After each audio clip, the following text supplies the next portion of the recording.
Sí, y en una la toman como que nos falta una, que son 10 en total. A mí me tomaron 9 correcta y una que decía que era correcta era, por favor, pase y tome asiento. ¿Esa no sería una imperativa? sí, sí es una imperativa. ¿Y entraría en lo que son proposiciones? No, no entraría. Por- por- Seguramente debe haber habido un error de transcripción ahí, pero eso lo revisamos nosotros y vamos a ver cada uno de los cuestionarios. Cuando ustedes tengan ese tipo de problemas, tienen que hacer como Emilia, decir que han contestado y les dio erróneo, cuando en realidad es verdadero lo que han contestado o al revés. Entonces nosotros lo vamos a revisar porque ocurre muchas veces que cuando uno está cargando, por ahí toca una tecla y se cambia el contenido o la cruz en donde había que poner algo. Entonces por esa razón ustedes tienen que reclamar. Estas son las cosas que pasan cuando uno se maneja con la tecnología de manera virtual, pero son salvables en todo momento, mientras ustedes tengan razón, nosotros lo vamos a corregir y no va a haber ningún problema. Porque de hecho todo queda Bien. grabado en la plataforma, entonces si vos me decís que era incorrecta y te lo indica como correcto, lo revisamos y sí, entonces te otorgamos los créditos que te corresponden. Bueno, gracias, profe. De nada, Aldana. Última consulta, Sí, profesora, había escuchado en la anterior teoría del video que solamente un miembro del grupo debe presentar el trabajo práctico en la plataforma. Mi pregunta era, en la misma sección, ¿qué hacemos los demás integrantes del grupo cuando nos aparece dentro de la plataforma también entregar el trabajo? No escribimos nada, dejamos que se cancele esa ustedes tienen, opción. para seguridad de ustedes, tienen que poner un mensajito diciendo Bien, ya fue entregado por el coordinador. bien, bien. Muchas gracias, profesor. Y pongan el nombre del coordinador, así es más fácil para nosotros porque son muchos alumnos, son más de 500 alumnos, si bien no están todos presentes en la consulta por uno u otro motivo, pero es más fácil para nosotros detectar cuando ustedes ponen el nombre del coordinador, entonces ya vemos que en el trabajo que ha presentado el coordinador figura el nombre de todos los integrantes del grupo. Por eso es importante que no se olviden de poner el nombre de todos los que han participado en la elaboración del trabajo. Muchas gracias. De nada, Pedro. Profe, una pregunta. Quería recordar, porque no recuerdo bien el tema de cuánto necesitamos para promocionar en este caso en el tema de los cuestionarios. De los cuestionarios corresponden a la lectura y realización de lectura de la clase teórica y realización de cuestionario de la clase teórica. Y el total de créditos que se otorga para esa instancia es de 40.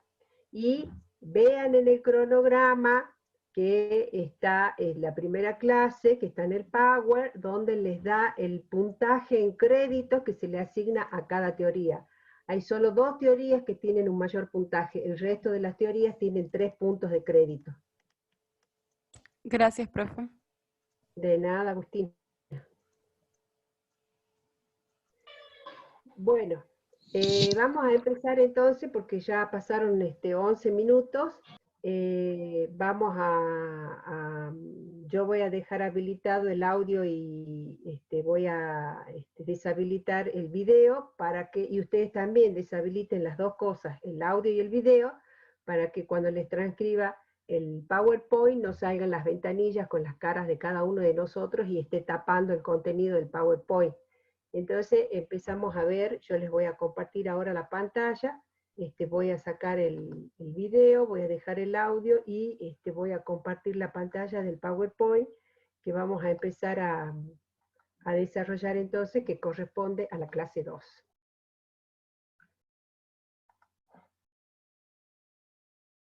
¿Se está viendo ahí? ¿Se está compartiendo la pantalla? Sí, profesora. Sí, profe. Sí, Bien, gracias. Quiero poner pantalla completa, ahí está. Bueno, Vamos a empezar entonces con el desarrollo de la clase 2 y vamos a ir viendo, más o menos recordando qué es lo que vimos en la clase anterior. Vamos a ver que en la clase anterior vimos todos los contenidos de conocimiento. ¿Sí? Hemos hecho una elaboración de 3 tipos de definiciones, en donde nos dicen que es la posición de múltiples datos interrelacionados, vimos que fue un conjunto de informaciones almacenadas mediante la experiencia, y también finalmente lo definimos como el conjunto de proposiciones que informan acerca de objetos o sucesos, y aquí la palabra clave era proposiciones. Entonces hemos definido las proposiciones y se la ha definido como el conjunto finito de palabras ordenadas y con sentido que expresan de forma clara y precisa acerca de un objeto, persona, hecho, fenómeno, situación y que tiene un valor de verdad. Y bueno, habíamos definido que era un conjunto finito, porque tenían que ser ordenadas, que tenían sentido. Habíamos visto que qué es lo que era el valor de verdad, era toda aquella enunciado o proposición que se puede demostrar que es verdadero o falso. Y posteriormente pasamos entonces a ver, acá me está saliendo un cartelito que no sé por qué me sale. Pasamos entonces a ver cómo podíamos reconocer los tipos de proposiciones existentes, y entonces dijimos que podíamos reconocer las proposiciones a través de recordar los tipos de oraciones de las cuales solamente las enunciativas formaban como proposiciones, y el resto no entraba a calificar como proposiciones. ¿Hasta ahí vamos? Luego de eso, entonces, habíamos quedado en que preguntábamos ¿para qué vemos todo esto de las proposiciones y cómo las identificamos a través de las oraciones? Habíamos quedado en esa pregunta cuando finalizó el tiempo de la clase. Y bueno, esto lo estamos revisando para entrar directamente al concepto de conocimiento científico y diferenciarlo de otro tipo de conocimiento que es el vulgar. Entonces, a esta altura ya podemos decir que el conocimiento es el conjunto de proposiciones, porque ya sabemos lo que son proposiciones, es el conjunto de proposiciones denotativas que describen objetos o sucesos susceptibles de ser declarados verdaderos o falsos. Sería una última definición o concepto que podemos dar sabiendo ya qué es lo que son proposiciones y cuándo se puede decir que son verdaderos o falsos. Entonces quedan excluidos del conocimiento cualquier otro tipo de enunciado valorativo, directivo, estético o emocional, o sea que no entran a calificar como conocimiento todas las oraciones connotativas, solamente las de carácter denotativo y que serían las oraciones enunciativas. Es así entonces que podemos decir que tenemos acá, cuando yo les presento este círculo, un gran cuerpo de conocimientos, ¿sí? A este círculo vamos a llamarlo como el gran cuerpo de conocimientos, que está constituido por múltiples proposiciones. Ya sabemos lo que son proposiciones, ¿sí? Son las oraciones que solamente calificaban como proposiciones las enunciativas. Y dentro de este gran cuerpo de conocimiento tenemos dos tipos de conocimiento. Está integrado por el conocimiento vulgar y por el conocimiento científico. El conocimiento vulgar es conocido también como conocimiento cotidiano, como conocimiento empírico, muchos lo van a sentir denominar como conocimiento de sentido común, o como conocimiento consuetudinario, porque se transmite de generación en generación. Y el conocimiento científico, ¿sí?, es aquel que se denomina también conocimiento objetivo, conocimiento neutral o conocimiento racional. ¿Cómo se diferencian estos dos tipos de conocimiento?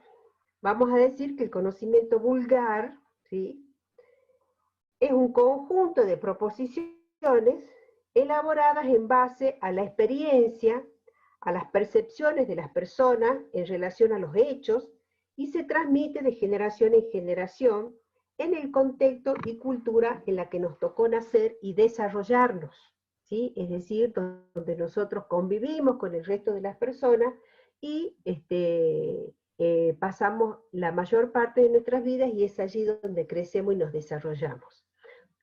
Y un ejemplo de conocimiento vulgar sería el fuego quema. ¿Por qué decimos que es el conocimiento o el conjunto de proposiciones que se elaboran en base a la experiencia o a las percepciones? Y bueno, en base a este ejemplo del fuego quema, podemos decir que el hombre aprendió, como les dije en la clase anterior, que el fuego quema. ¿Por qué? Porque en algún momento, cuando descubrió el fuego y lo tocó o metió la mano, se quemó. Entonces no hubo ningún procedimiento científico especial para que el hombre tenga el conocimiento de que no debe tocar el fuego porque se quema.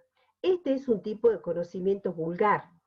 En cambio, el conocimiento científico, lo tenemos acá, de este otro lado, es el conjunto de proposiciones formuladas a través de un proceso racional, es decir, mediante la inteligencia del hombre, un proceso riguroso que cumple determinado tipo de características, disciplinado y preciso. Por ejemplo, cuando se dice esta proposición, el punto de ebullición del agua es a 100 grados centígrados sobre el nivel del mar. Esta es una proposición de carácter científico porque el hombre tiene que demostrar empíricamente que lo que está diciendo es verdad y todos los hombres o todos los científicos pueden demostrarlo de manera recurrente, es decir, las veces que sea necesario demostrar, se puede ir y demostrar, hacer hervir el agua a 0 metros sobre el nivel del mar y mostrar que el agua hierve a 100 grados centígrados. Es decir, hay que demostrarlo las veces que sea necesario. Por lo tanto, los elementos a los que hace referencia la proposición tienen que estar disponibles de manera recurrente. En cambio, si yo digo, el sexto hijo se transforma en lobizón, por ejemplo, es una proposición del conocimiento vulgar.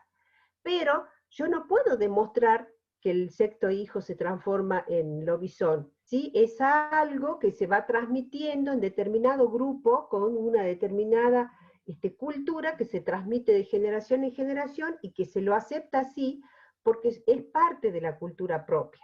Entonces, el ejemplo del conocimiento científico indica, cuando nos dice la definición, que es un proceso racional, riguroso, disciplinado y preciso, que hay que someter esa proposición a todo un proceso de demostración para decir que es verdadero o que es falso. Entonces, todo conocimiento debe ser validado por una comunidad de determinada cultura, en el caso del conocimiento vulgar, y una comunidad científica en el caso del conocimiento científico.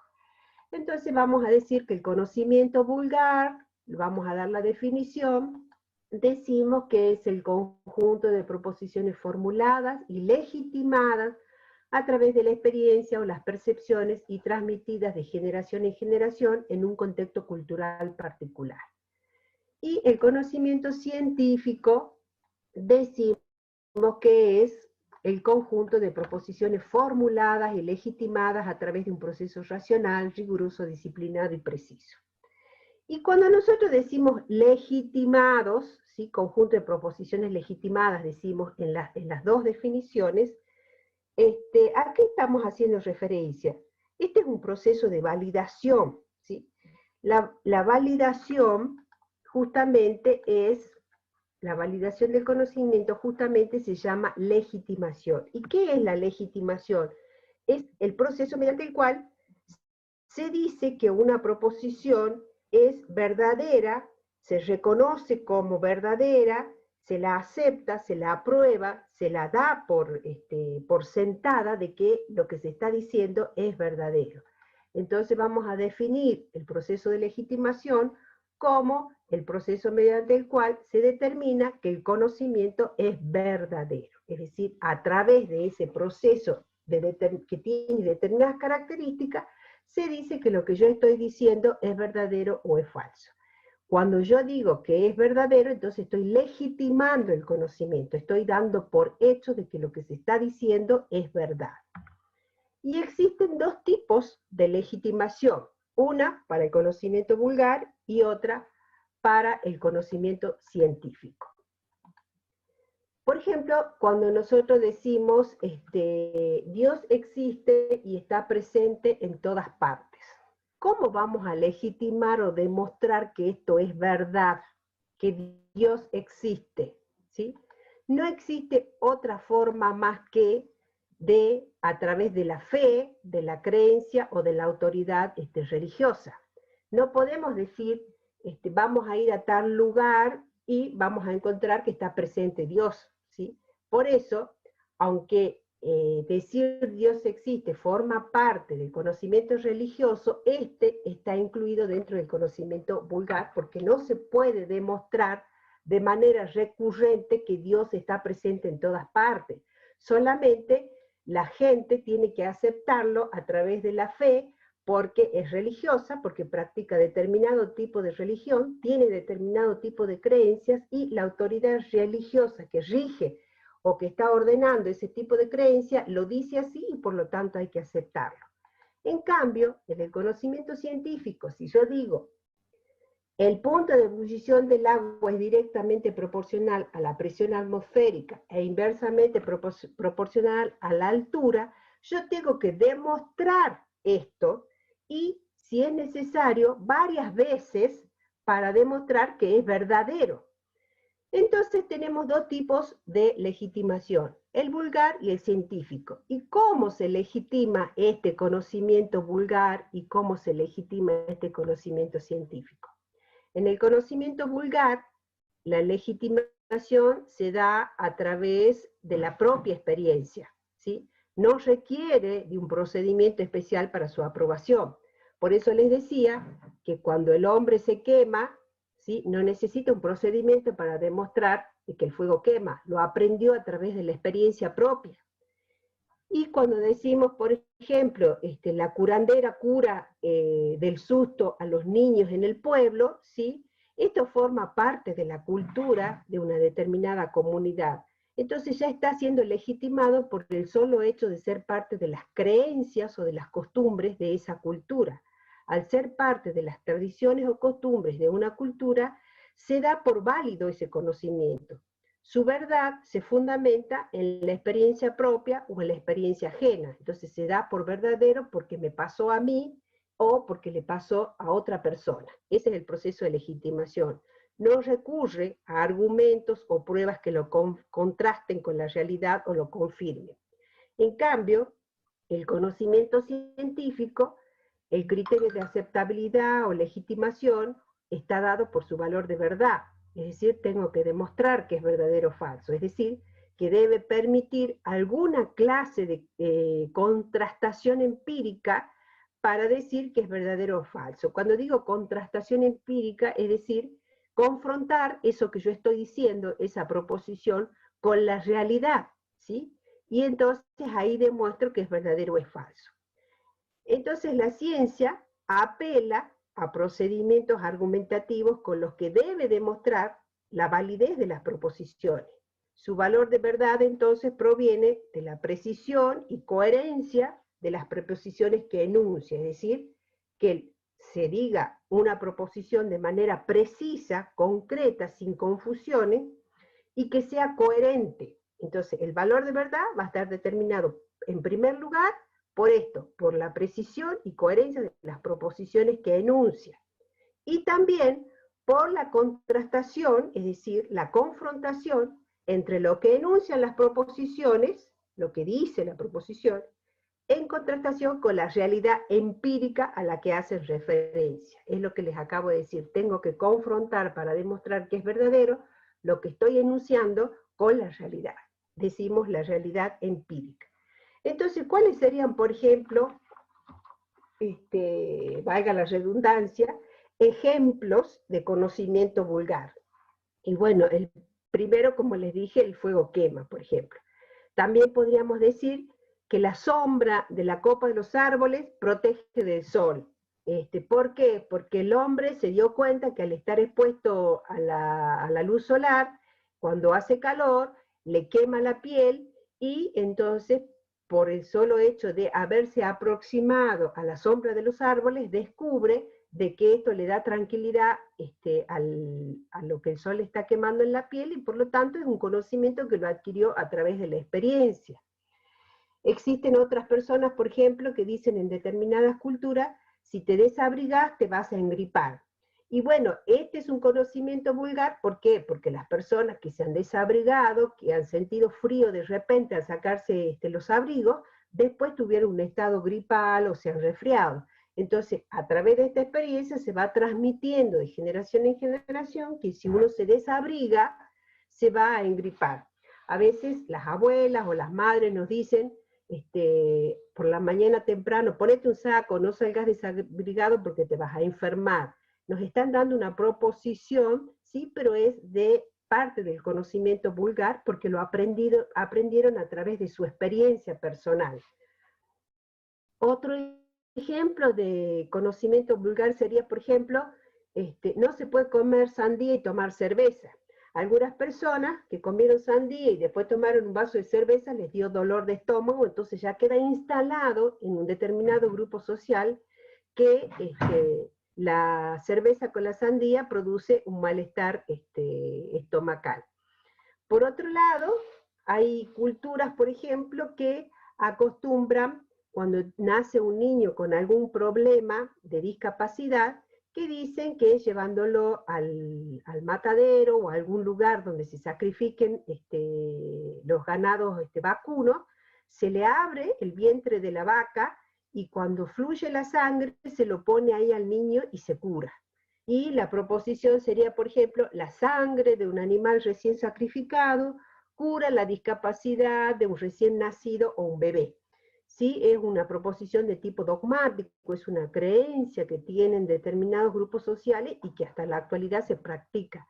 Yo de hecho me enteré, por ejemplo, tengo unas familias amigas que son del campo, y que ellos han llevado a su hijito que tenía un problema de discapacidad, lo han llevado al matadero de acá de la ciudad, y hablaron con el encargado del matadero y le permitieron que cuando sacrificaba una vaca, al abrirle el vientre y fluir la sangre, lo pudieran meter al bebé ahí para que se cure. Bueno, de hecho no se curó, pero es una creencia que existe en determinados grupos culturales. Otra proposición del conocimiento científico sería, por ejemplo, la curandera cura del susto, del empacho y el laicamiento. Y eso no tiene ningún tipo de refutación, no hay que demostrarlo mediante un procedimiento científico. En determinados grupos sociales se da por sentado que hay una persona que cura del susto, del empacho y del laicamiento, y que hay chicos que se han curado con ese proceso de curación de las personas, y por lo tanto no tiene forma de ser refutado, de discutido o puesto en duda, sino que ya al ser parte de las creencias ya está legitimado. Por otro lado, por ejemplo, podemos decir el amor es la felicidad. Es una proposición del conocimiento vulgar. ¿Por qué decimos esto? Porque tiene un carácter sentimental acá, porque de acuerdo a la experiencia que han tenido las personas con el amor, si han tenido una buena experiencia, van a decir que el amor es la felicidad. Y entonces esto queda instalado como que enamorarse hace felices a las personas. En otros grupos sociales, por ejemplo, cuando las personas sufren, al estar enamoradas, va a quedar sentado como una proposición verdadera que el amor trae sufrimiento. Otro ejemplo sería, si no tomas la sopa, te va a aparecer el duende, dicen algunas abuelas. Y hay grupos sociales que le enseñan esto a sus hijos o a sus nietos, y estas personas crecen teniendo la certeza de que esto es así. Por otro lado, podemos decir, si no te confesás, vas al infierno cuando te morís. Esa es otra proposición también del conocimiento vulgar, y que las personas hasta la actualidad saben que tienen, en determinados grupos sociales y muy religiosos, que tienen que confesarse, porque en el momento en que les llegue la hora de partir, seguramente no van a ir al cielo o al paraíso de Dios porque no se han confesado. En otras culturas esto no es parte del conocimiento vulgar porque no creen en esto. Hay otros grupos sociales que piensan que cuando uno muere se acaba la vida y no hay más nada más allá de la muerte. Pero bueno, estas proposiciones son verdaderas en la medida en que forman parte de las creencias o las tradiciones de los grupos sociales. Por ejemplo, otra sería, les quiero dar varios ejemplos para que les quede claro. Otra sería, si hace mucho calor y después hay frío, o hace mucho frío, se producen movimientos telúricos o temblores en la Tierra.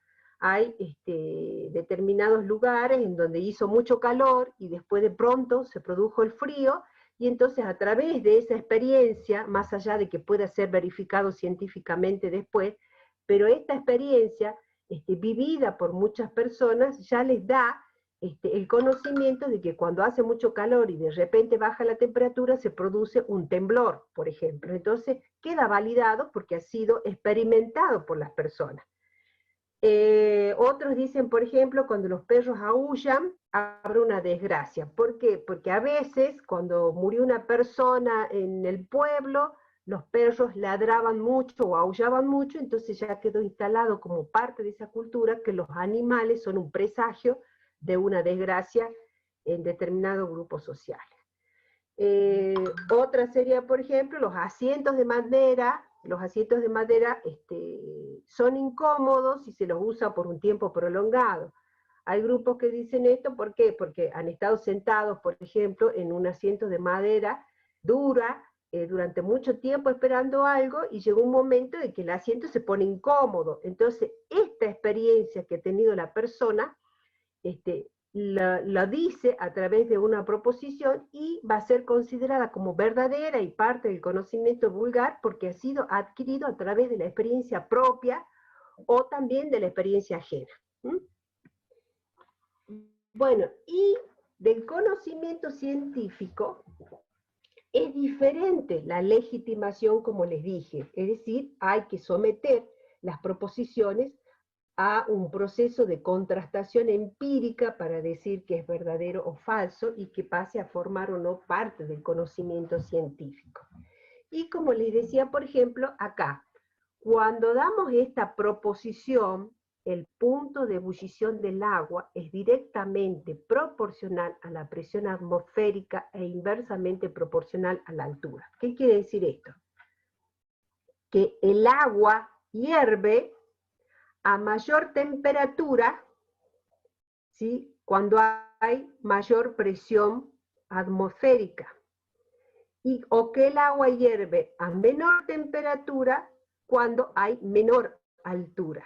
Y esto tiene que ser demostrado científicamente para que sea considerado parte del conocimiento científico. Y bueno, entonces, esto se demostró a través de un proceso. Cuando yo hablo que se demostró, quiere decir que de manera recurrente, y cuando digo de manera recurrente, quiere decir que se demuestra las veces que sea necesario que el agua hierve a determinada temperatura, según la presión y según la altura, ¿sí? Entonces, ¿cómo se demuestra? Y bueno, entonces se hizo hervir el agua a distintos tipos de presión atmosférica, ya sea de manera artificial o de manera natural, llevando un poco de agua y haciéndola hervir en la altura de una montaña o al pie de la montaña a 0 metros del nivel del mar. Entonces se sabe que a mayor altura, aquí en la cúspide de una montaña, por ejemplo, la presión atmosférica es menor y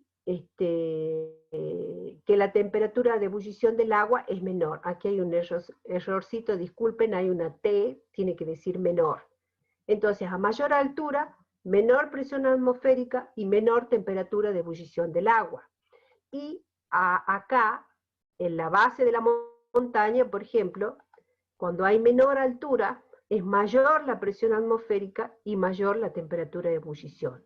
O sea, la presión atmosférica es algo que presiona desde arriba hacia abajo. Si yo estoy a 0 metros sobre el nivel del mar, mientras más abajo estoy de una montaña, por ejemplo, entonces es mayor la presión, hay una mayor cantidad de atmósfera que está presionando sobre mí o sobre los objetos. Si yo estoy en la cúspide, hay menor presión atmosférica que está presionando sobre mí. Calculen que todos estos metros de menor presión atmosférica existen sobre mí si yo estoy en la cúspide.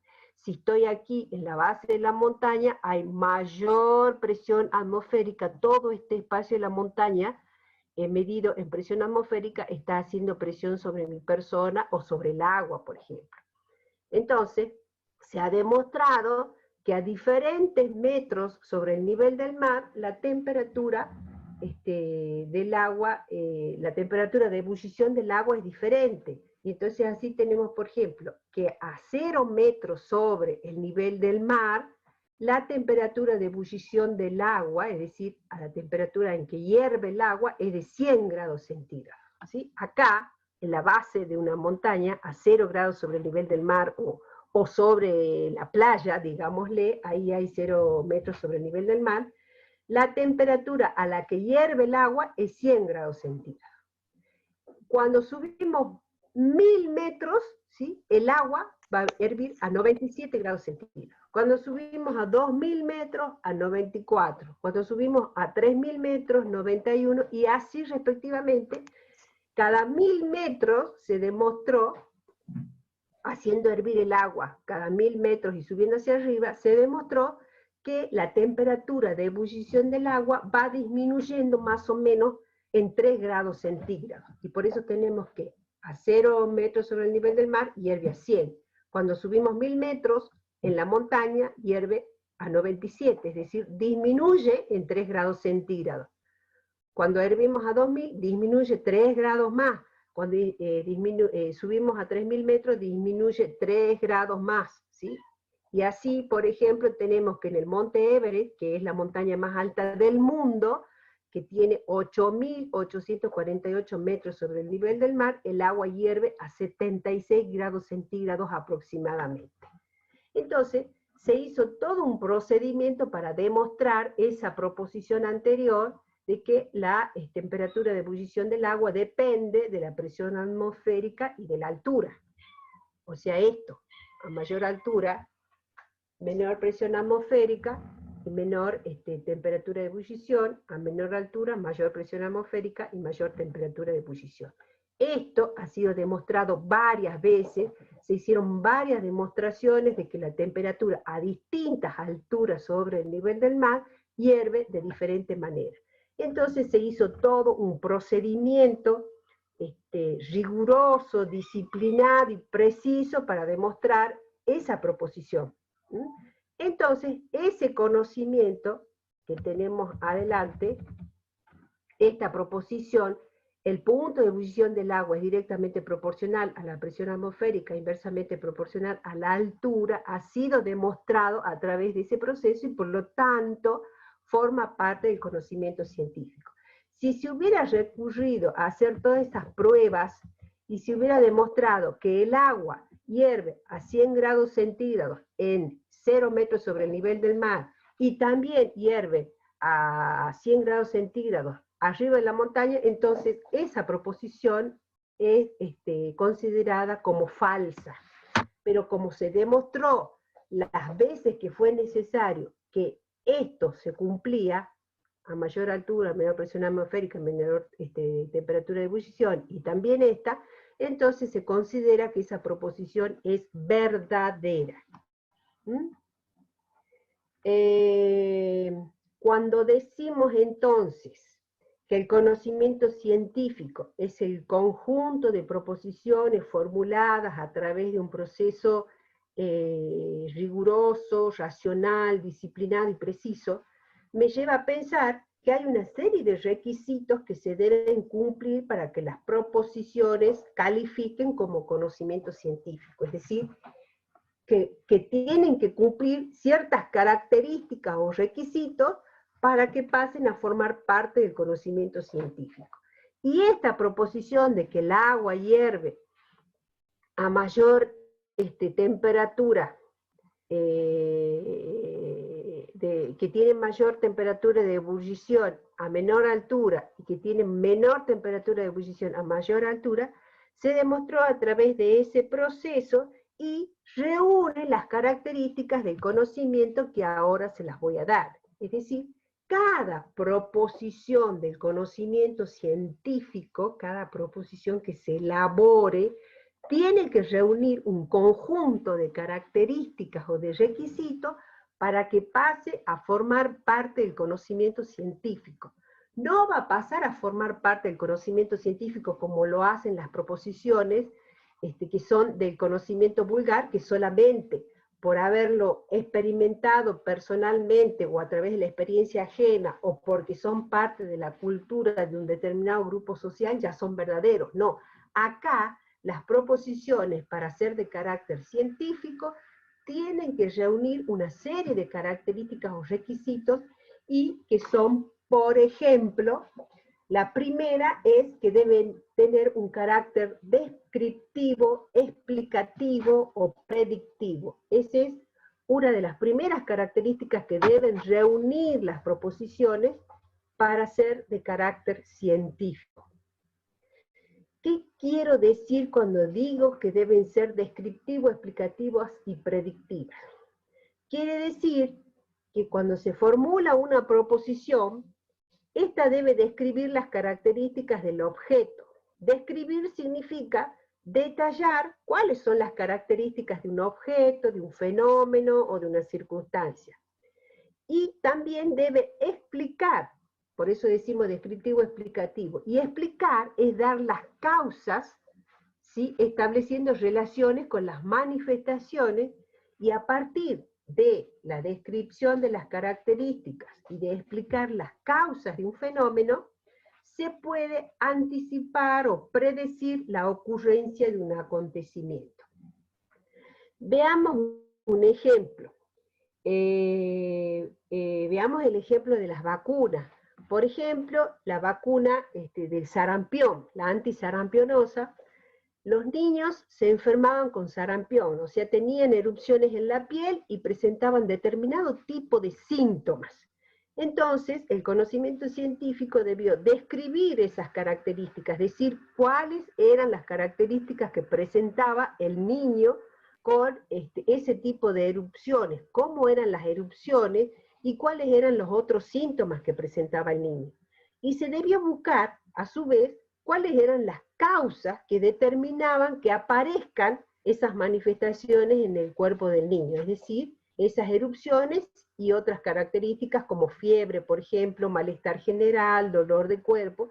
Entonces se debía explicar las causas que determinaban esas manifestaciones, relacionar por qué se manifestaba la enfermedad de esa manera con la causa, y de esa manera entonces se podía predecir que ante determinadas causas el niño podía presentar estas características en el cuerpo, que eran la manifestación y que se denominó sarampión por el nombre que se le dio al virus que produce el sarampión. Entonces, se podía predecir que ante determinadas causa o exposición del niño a determinado tipo de virus, se le iban a presentar determinadas características de la enfermedad que se denomina sarampión. Por lo tanto, entonces, si se formula una vacuna que tenga el virus atenuado en su virulencia, se le inyecta al niño y se puede entonces anticipar a que se produzca la enfermedad, es decir, lo protege al niño. ¿Qué ocurre, por ejemplo, con el COVID en la actualidad?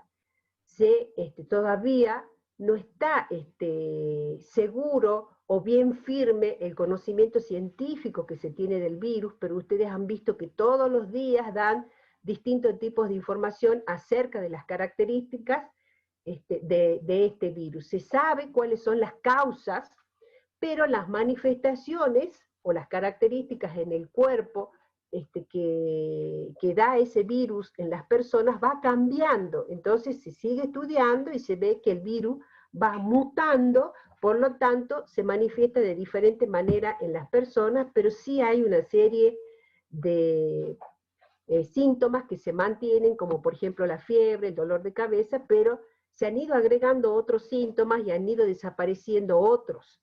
Entonces, la ciencia tiene que describir las características de la enfermedad, determinar las causas, que ya se sabe que es el virus, y ahora tiene que tratar de anticiparse a ese hecho, a que se produzca la enfermedad por este virus, desarrollando una vacuna, cosa que en este momento está en pleno estudio la ciencia para poder anticiparse y decir que poniendo la vacuna no se va a producir determinado fenómeno. Ahora sabemos que si no tenemos ninguna vacuna, se presenta la enfermedad con determinadas características, pero nosotros nos tenemos que anticipar a la ocurrencia de la enfermedad, y es por eso que los científicos están estudiando y tienen que demostrar, por eso todavía no se pone de forma masiva la vacuna, tienen que demostrar que esa vacuna que se elabora es efectiva, es decir, que lo que ellos afirman con la vacuna, que la proposición puede decir que la vacuna XXX previene del COVID, entonces tienen que demostrar que esa proposición es verdadera, y eso lo tienen que hacer a través de reunir esas características de descriptivo, explicativo y predictivo. ¿Se entiende esta característica? ¿Alguna pregunta? Muy claro. Bien. Bueno, me alegra mucho que puedan entenderme. La segunda característica es que el conocimiento, o las proposiciones del conocimiento, se deben elaborar de manera metódica y sistemática. El conocimiento debe ser científico, debe ser metódico y sistemático. ¿Qué quiere decir esto? Que sigue un camino preestablecido para alcanzar un objetivo. Por eso decimos que es metódico, es un camino por el cual debe circular el accionar de las personas cuando adquiere un conocimiento, y se debe ajustar a un conjunto ordenado de normas y procedimientos para que el conocimiento o la proposición sea considerado científico o sea legitimado como científico. Así, por ejemplo, si nosotros queremos elaborar un instrumento, debemos seguir un camino preestablecido, ordenado, con normas y procedimientos sistemáticos, de manera que me permitan validar ese conocimiento. Por eso, en la elaboración de la vacuna del COVID, los estudios que se están haciendo se realizan a través de todo un protocolo que es ordenado, que es sistemático, es decir, que se realiza siempre de la misma manera, y cuando se logre desarrollar esa vacuna, entonces sí se va a poder decir que las proposiciones que enuncian de esa vacuna es verdadero. Otra característica es que es crítico analítico. Analizar significa separar o diseccionar los elementos de una totalidad. Por ejemplo, cuando nos hacen los análisis de sangre, ¿sí? La sangre es una totalidad que está constituida por glóbulos rojos, por glóbulos blancos, por suero, por plaquetas, y que además tiene una serie de vitaminas y minerales en su interior. Estos son los elementos de la sangre. Entonces, analizar la sangre significa separar cada uno de esos elementos, ¿sí? Para estudiarlos. Y cuando decimos crítico, es porque los examina esos elementos a la luz de criterios o argumentos racionales, ¿sí? Es decir, criticar es no aceptar la verdad aparente, sino demostrar lo que se está diciendo. Y, por ejemplo, en la actualidad se realizan los análisis de sangre para determinar si una persona ha tenido COVID o está padeciendo el COVID o no ha tenido el COVID todavía. Entonces, ¿qué es lo que hace la ciencia? ¿Sí? Hace, ay, tengo mis gatos acá que me están haciendo lío. Yo me encierro en mi dormitorio para poder dar la clase tranquila, y los gatos se meten por la ventana y se ponen a jugar. Bueno,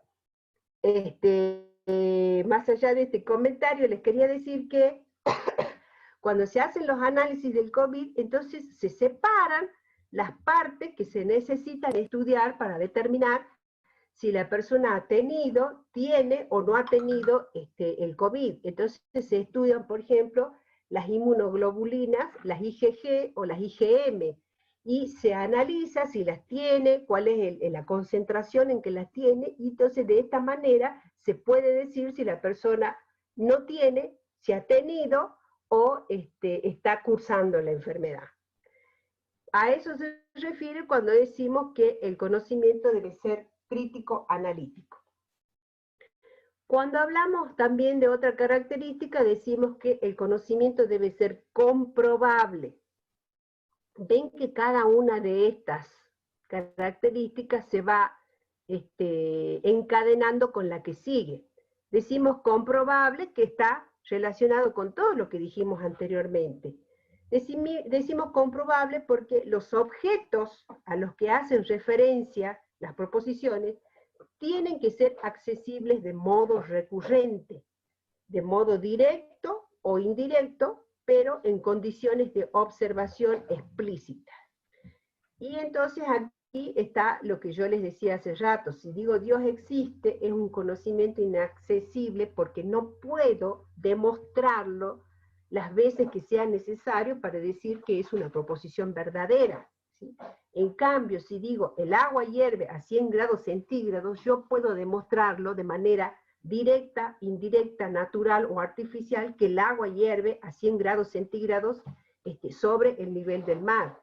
Y entonces voy a llevar a hervir agua a la playa, o bien voy a hacer hervir agua en la montaña, o voy a crear las condiciones artificiales dentro de un laboratorio, sometiendo el agua a distintas presiones atmosféricas, y voy a demostrar que lo que estoy diciendo es verdadero. Por eso decimos que es comprobable, porque se debe demostrar o comprobar a través de la experiencia directa o indirecta de que es verdadero.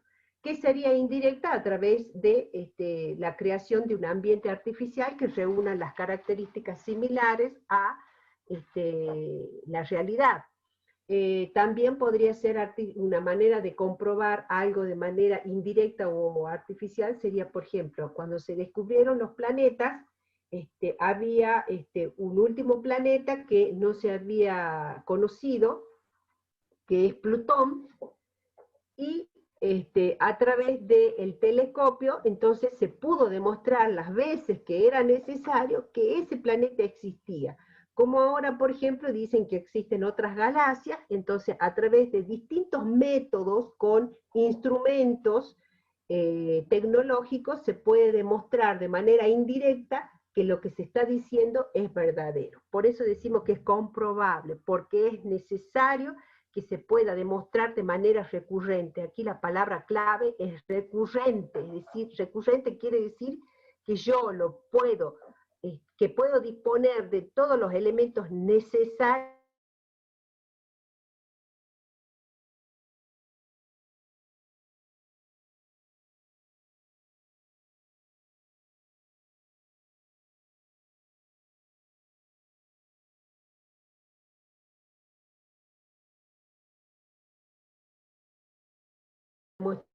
que es verdadero y pasa a formar parte del conocimiento científico. Otra característica es que el conocimiento debe ser unificado. ¿Qué quiere decir esto? Unificado. Las proposiciones deben pertenecer a un lenguaje considerado pertinente por una comunidad científica. Cada disciplina científica define la forma en que deben ser construidas sus proposiciones. Es decir, la matemática va a definir de una forma, la psicología de otra, la sociología de otra, la antropología de otra, ¿sí? ¿Para qué? Para que se consideren parte de ella. Es decir, si uno define de manera que ha sido aprobada por determinada comunidad científica dentro de un campo disciplinar, entonces está aprobando de que las proposiciones se deben construir de acuerdo a un lenguaje que ellos consideran pertinente. Las proposiciones que no reúnen esos requisitos son excluidas. Repito entonces, las proposiciones deben pertenecer al lenguaje considerado pertinente por los científicos de una determinada disciplina. Cada disciplina define la forma en que deben ser construidas sus proposiciones para que sean consideradas parte de ellas. Ejemplo, la matemática construye sus enunciados o proposiciones definiéndolas de determinada manera, y así tenemos distintos símbolos y signos de la matemática o distintas operaciones, y estas reglas les permiten construir proposiciones como por ejemplo 2 más 9 igual a 11. ¿Sí? También pueden decir que forma parte del lenguaje de la matemática cuando hablamos de ángulo, que dice A con un sombrerito arriba, mayor o igual a B con otro sombrerito arriba, y la comunidad de científicos matemáticos saben a qué se refiere. ¿Sí? Por otro lado, por ejemplo, en la disciplina de la química, se puede hacer una ecuación, digamos, que diga que el calcio más el agua implica óxido de calcio. ¿Sí? Esto se escribe a través de una fórmula, que el calcio se expresa como Ca, y más el oxígeno, que se expresa como O2, y implica, con un signo que significa implica, todo lo conocemos, y entonces se lo define como óxido de calcio poniendo Ca y O, es el óxido de calcio. Entonces cada disciplina tiene su forma particular de formular con su propio lenguaje las proposiciones y considerarlas como propias. Por ejemplo, la palabra síntesis, esperen un cachito que le abro la puerta a mi gato para que se vaya.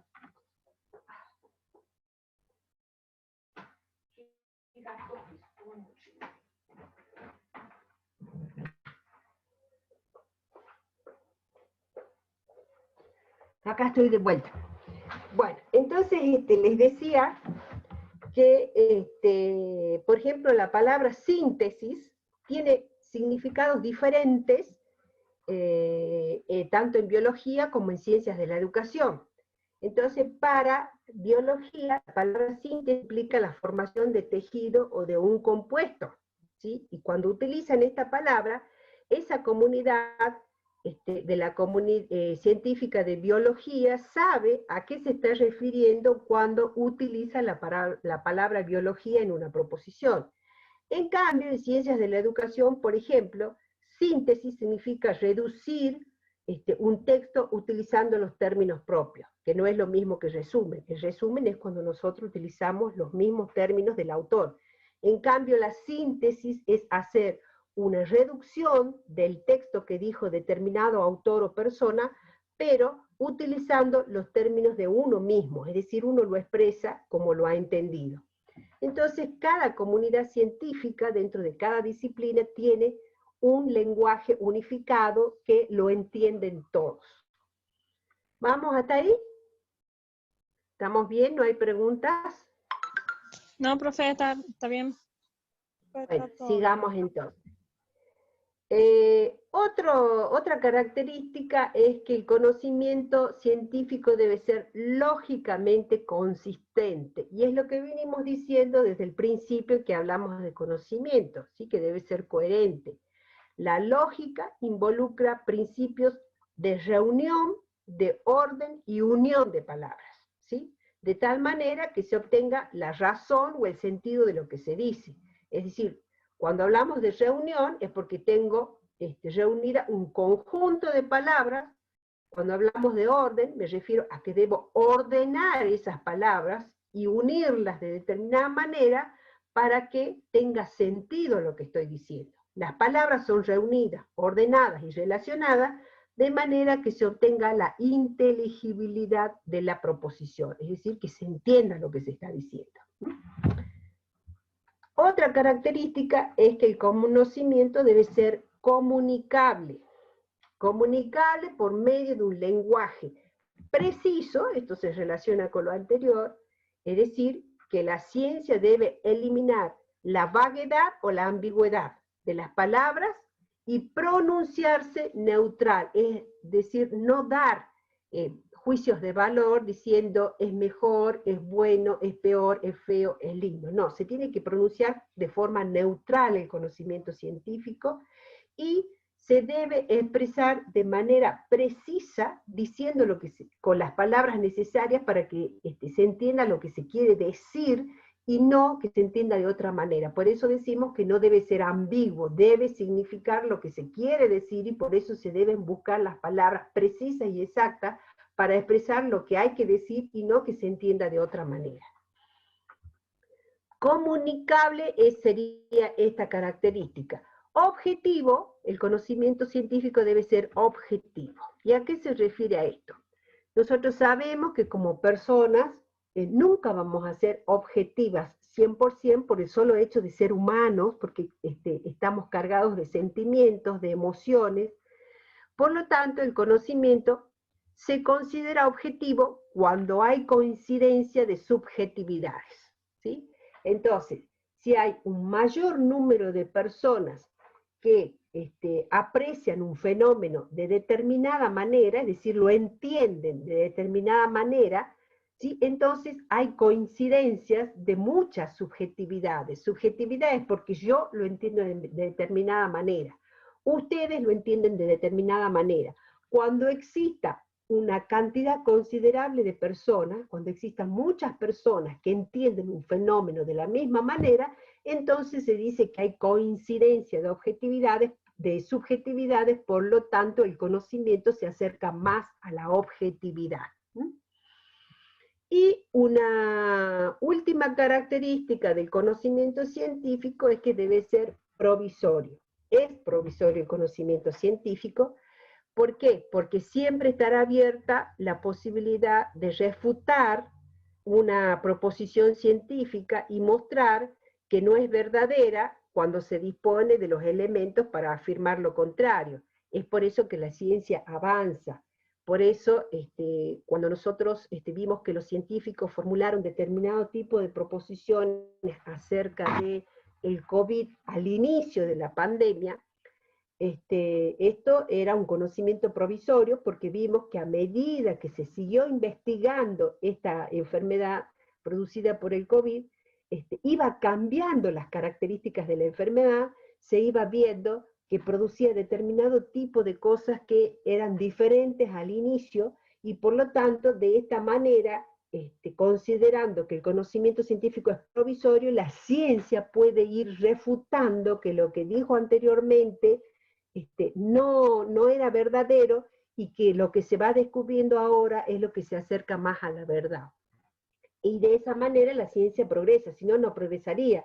Si nosotros dijéramos que, por ejemplo, las características de la alimentación de determinada patología es darle determinada cantidad de hidratos de carbono, determinada cantidad de proteínas y no darle grasa, como ocurre, por ejemplo, con no sé por qué me salen esas flechas, chicos, no estoy tocando nada, pero me salen esas flechitas rojas, no sé por qué.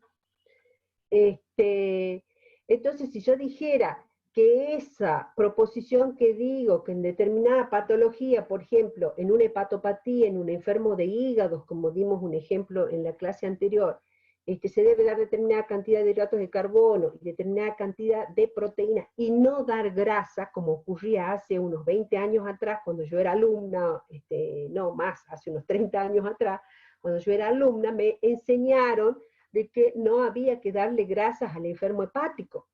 Pero a medida que se fue investigando, ¿sí?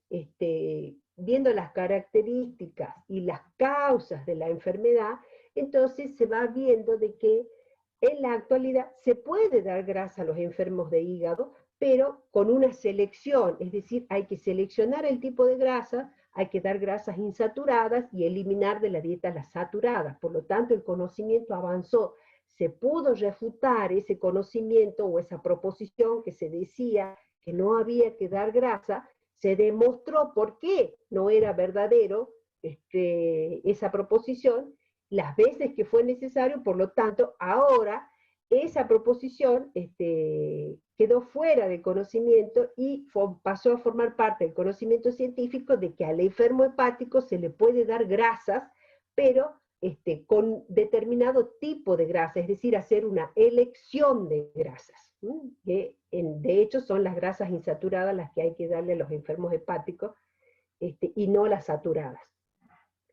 Por eso decimos que es provisorio, porque cuando existan los elementos suficientes para afirmar que una determinada proposición no es verdadera, entonces el conocimiento avanza y cambian las proposiciones. ¿Estamos hasta ahí, chicos? ¿Alguna pregunta? ¿No hay preguntas? ¿Entendieron todo o no entendieron nada? Bueno, vamos a seguir entonces. Una vez que vimos estas características del conocimiento, entonces podemos decir que cuando un conocimiento reúne todos estos requisitos, entonces forma parte de ese cuerpo de conocimiento científico que en su conjunto se conoce como ciencia. Y entonces la palabra ciencia vamos a ver que deriva del latín y significa conocimiento. Es decir, que todo lo que estuvimos viendo hasta ahora es ciencia, es decir, todo lo que reúne estas características, todo el conocimiento que reúne esta característica es ciencia. Y podemos definir a la ciencia como la rama del saber que está constituida por el conjunto de conocimientos objetivos, verificables, sobre una materia determinada, es decir, sobre una determinada disciplina de la ciencia, y que son obtenidos mediante la observación, la experimentación y la explicación de sus principios y causas, con la aplicación de una metodología sistemática y adecuada para el objeto de estudio. ¿Qué quiere decir esta definición? Que la ciencia es aquel conocimiento que reúne todos esos requisitos que le estuve explicando, ¿sí? Es el conjunto de conocimientos que se funda en criterios racionales de carácter descriptivo, explicativo, predictivo, metódico y sistemático, crítico, analítico, comprobable, unificado, lógicamente consistente, comunicable, objetivo y provisorio. Eso es ciencia, el conjunto de conocimientos que reúne todos esos requisitos que yo les estuve mencionando y explicando recién. ¿Estamos hasta ahí? Sí, profe. Chicos, ¿vamos bien? Sí, sí, muy bien. Sí, profe. Bien, muchas gracias. Gracias, chicos. ¿Qué vamos a decir entonces? Que la ciencia no es una sola. Entonces, todos sabemos que existen distintos tipos de ciencia, ¿sí? Que tenemos, por un lado, las ciencias formales y por otro lado, las ciencias fácticas. Ya sabemos que lo que es ciencia es el conocimiento que reúne todos esos criterios que les expliqué, o todos esos requisitos. Pero dentro de ese conocimiento científico o de la ciencia, encontramos distintas ciencias, unas que se denominan formales y otras que se denominan fácticas. ¿Por qué se diferencian? Porque cada una tiene un objeto de estudio diferente. ¿Qué es el objeto? Es el fenómeno que estudia cada ciencia. Estas ciencias, las formales, estudiarán determinado tipo de cosas, mientras que las fácticas estudiarán otro tipo de cosas. Es decir, que de acuerdo a su objeto de estudio, las ciencias se clasifican en ciencias formales o ciencias fácticas. Las ciencias formales son las ciencias que estudian formas o estructuras que solo tienen existencia ideal, ¿sí? Es decir, que son producto de la mente de las personas o de los científicos. Son conceptos vacíos de contenido material. ¿Por qué?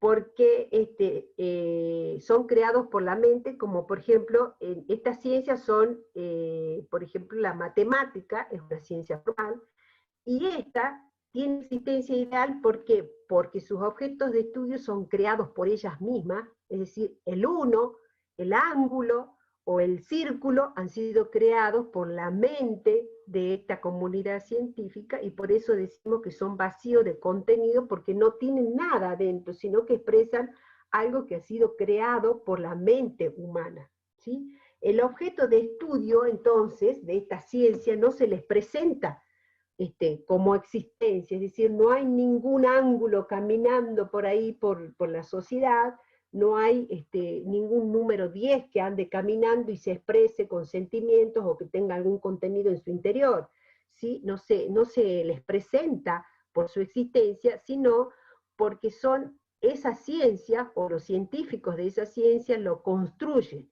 Y así tenemos los números, los ángulos, los signos, los teoremas, las ecuaciones, las igualdades. Eso no existe en la realidad, ha sido creado por los hombres. No son entidades captadas por la experiencia sensible, ¿qué quiere decir esto? Que no los vemos andando por la sociedad, sino que son captados por la mente humana, la cual va descubriendo sus relaciones y características que se deducen de ellas. Es decir, que no nos dan información sobre la realidad. Un 1, un 20, un ángulo no me da información sobre la realidad porque no existen en la realidad. Pero sí son entes que pueden establecer correspondencia con los hechos de la realidad cuando son interpretados. Entonces, así vamos a ver que si nosotros aplicamos estadística a los conocimientos de las ciencias sociales, podemos establecer relaciones entre variables, y van a ver en estadística que van a aplicar un test que se llama chi cuadrado, que les va a decir si hay relación o no hay relación entre las variables. Es decir, estas pruebas estadísticas o todos estos signos y símbolos creados por las ciencias formales pueden ser utilizados para el análisis de determinados fenómenos sociales. Y las ciencias fácticas, en cambio, acá tenemos en el otro extremo las ciencias fácticas, ¿sí? Estudia entes materiales, es decir, estudia hechos, procesos y fenómenos que se dan en la realidad, y se refieren, por lo tanto, a la realidad empírica, es decir, a lo que sucede, a lo que podemos ver en la realidad. El objeto de estudio se les presenta porque existen en la realidad, no son inventados por la mente humana, ¿sí? Existen con independencia de la mente. Son directa o indirectamente captados por la experiencia sensible de las personas e informan sobre la realidad extralingüística, es decir, aparte de lo que nosotros podemos hablar o pensar, ¿sí? Estos nos están dando información sobre lo que sucede en la realidad. Entonces vamos a mostrar acá un cuadrito donde dice que la ciencia se clasifica en formal y en fáctica, y que se diferencian por su objeto de estudio, es decir, qué es lo que estudian. La ciencia formal estudia algo que es ideal, creado por la misma mente de las personas. En cambio, la ciencia fáctica estudia lo material o empírico, lo que existe en la realidad. Si bien estas ciencias fácticas estudian entes de existencia material o empírica, esos entes pueden ser de materialidad física, es decir, que existen en la naturaleza, o bien de materialidad simbólica, que consiste, por ejemplo, en las formas de pensar, las formas de sentir, de creer y de actuar del hombre. Por lo tanto, entonces tenemos que las ciencias formales son, por ejemplo, la lógica y la matemática, y que su objeto de estudio es ideal, es creado por la mente del hombre. Y la ciencia fáctica, ¿sí? Si bien estudian entes de existencia material o empírica, también se puede dividir en ciencias naturales y ciencias sociales. Las ciencias naturales, como por ejemplo la física, la química o la biología, y en las ciencias sociales tenemos un conjunto de disciplinas que ya la vamos a ver más adelante, pero en principio quiero decirles que las ciencias naturales tienen como objeto de estudio entes de materialidad física, donde la naturaleza es un referente mudo y constante. ¿Qué quiere decir esto? Que está la naturaleza ahí, presente, que la vemos, que la sentimos, y es el hombre el que tiene que estudiarla, y los científicos intercambiar enunciados acerca de la misma para ver qué es verdadero y qué es falso. El objeto de estudio de las ciencias naturales está sujeto a leyes y buscan descubrir leyes de alcance universal, y por ello aplican a sus objetos de estudio el método científico de manera rigurosa, que lo van a ver en una materia que se llama metodología de la investigación científica más adelante. ¿Qué quiero decir cuando las ciencias naturales tienen como objeto de estudio, que en el objeto de estudio, este está sujeto a leyes y buscan descubrir leyes de alcance universal. Es decir, que buscan descubrir fenómenos que tienen el mismo comportamiento en todo el universo, en todo el planeta. Un ejemplo de esto sería, por ejemplo, la ley de Newton, que dice que todo cuerpo mantiene su estado de reposo o movimiento, en movimiento rectilíneo o uniforme, a menos de que haya una fuerza que lo haga cambiar de dirección.